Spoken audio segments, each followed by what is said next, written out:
When Gopal Bhatta was in Vrindavan, he was explaining to all the devotees about the wonderful, wonderful pastimes of Lord Chaitanya in Sri Rangam and in South India. And the devotees were just enraptured in ecstatic love, because the devotees of Vrindavan had no knowledge of Lord Chaitanya's South Indian tour except what they had heard from Gopal Bhatta. And it is explained that at that time Rupa Goswami was worshipping Radha Govinda, and Sanatan Goswami was worshipping Madan Mohan. And one very wealthy devotee came to Vrindavan, and he gave jewels and crowns and flutes to all the Goswamis to worship their deities with. Now at the time, Gopal Bhatta Goswami had 12 shalagram shilas, and he used to put them in a piece of cloth and wear them around his neck and keep them with him always. And he worshipped them with great love. But he was now having all these nice deity paraphernalia. But shalagram is not in a form where you can offer all of these nice offerings. So he was praying to the Lord that if you so desire, please allow me to serve you in your beautiful threefold bending form. And it was actually on Nrsimha Chaturdasi that Gopal Bhatta Goswami was in this mood, and he prayed to his Shalagram Shilas that on this very day, Lord Narasimhadev appeared in a beautiful form out of stone. So you can also do the same thing. So the next morning, he came to do his seva for Shalagram, and he saw that one of his Shila, the Damodar Shila, had manifested into a beautiful, beautiful form of Sri Krishna, only about 12 inches high, but so enchanting. Standing curved in 3 places, Tribanga, playing upon his flute, beautiful lotus-like eyes.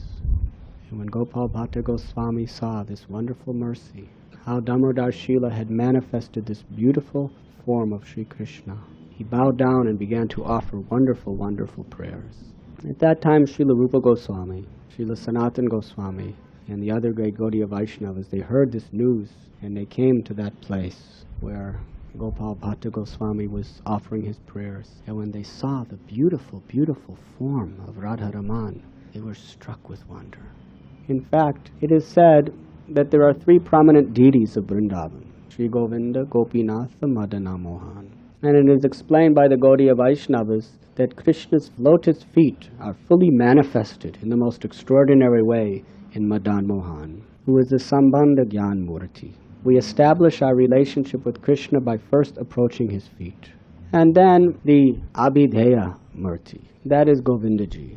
After establishing our relationship with the Lord, then we act according to that relationship, which is by rendering humble, loving service. And it is explained that the hands playing the flute and the chest of the Lord is perfectly manifested in its most super excellent way in the deity of Govinda.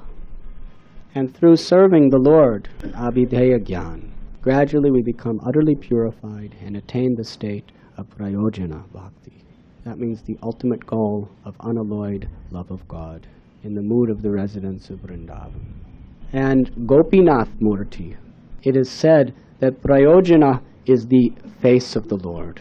Every devotee, when he comes before the deity, it is not proper to look directly at the face of the Lord. We first look below his feet, and we first surrender ourselves and take shelter of his lotus feet. And then gradually we go up the various limbs, and then we see the beautiful smiling face of the Lord. Prayojana is the face of the Lord, pure devotion. And Gopinath, it is explained that that Murti of Madhu Pandit, his face most perfectly, in the most super excellent way, is manifesting. But when the Goswamis saw Radha Raman, they all acclaimed that Radha Raman has the feet of Madan Mohan, has the flute-playing midsection of Govinda, and has the face of Gopinath. All the 3 Murtis have appeared in one beautiful divine form. Shri Radha Raman ki. Jai. And of the 6 Goswamis' original Murtis, this Radha Raman deity is the only one that never left Vrindavan. Govindaji, others, they had to be brought when Aurangzeb and his armies came to defy the Hindus and destroy the temples and the Murtis. They were all brought to Rajasthan and various places. But because Radha Raman appeared in a very small size, he was easily concealed and nobody ever found him. He just never wanted to leave Vrindavan.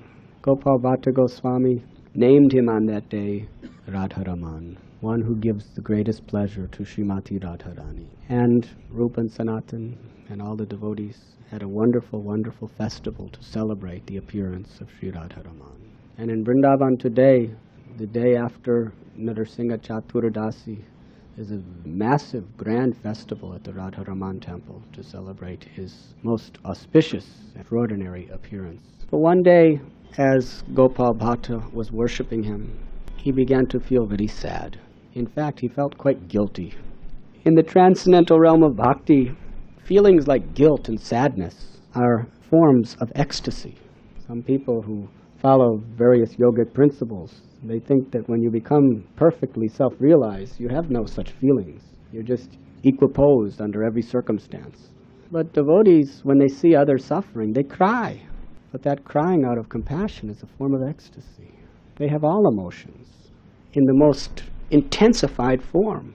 As you become purified in bhakti, all of these emotions become, it's not that they go away, they become intensified beyond toleration, but they are always situated in pure devotion to the Lord, and therefore they are ecstatic.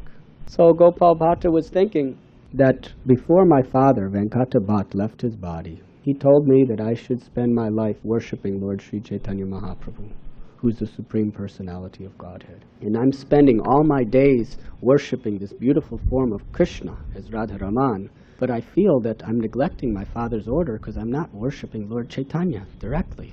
So as he was thinking like this, Sri Radha Raman very smilingly was watching him, listening to his thoughts, and right before his eyes, Sri Radha Raman revealed himself as Lord Sri Gauranga Mahaprabhu.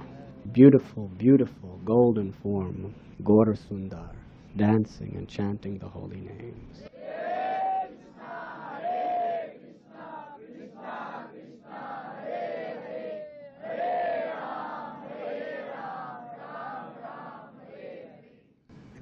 And then, right before his eyes, Lord Gaura Sundar again transformed back into Sri Radha Raman. And Gopal Bhatta Goswami was very happy. He understood that he was worshipping Lord Chaitanya Mahaprabhu directly. Shri Krishna Chaitanya, Radha Krishna Nahe Anya. That Radha and Krishna have appeared in the one divine form of Sri Gauranga Mahaprabhu. And when Gopal Bhatta had this wonderful, wonderful vision, he went and he started telling all of the Brijbasis and all of the Gaudiya Vaishnavas about this wonderful mercy of the Lord. And they began to rejoice, because this is the nature of real Vaishnavas. The more they see another devotee getting the mercy of the Lord, the more happy they become. They never think, why not me?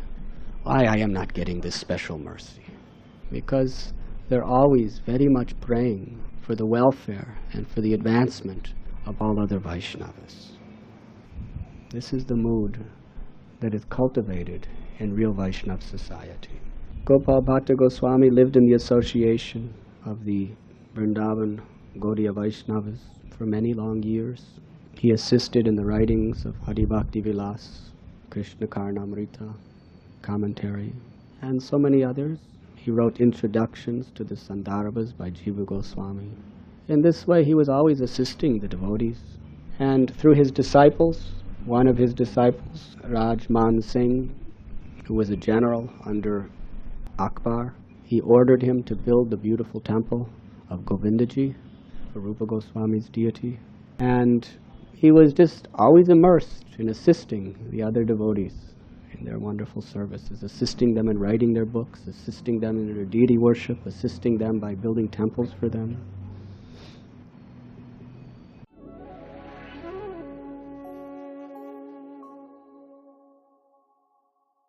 You were listening to Radhanath Swami on thesacredconnect.com.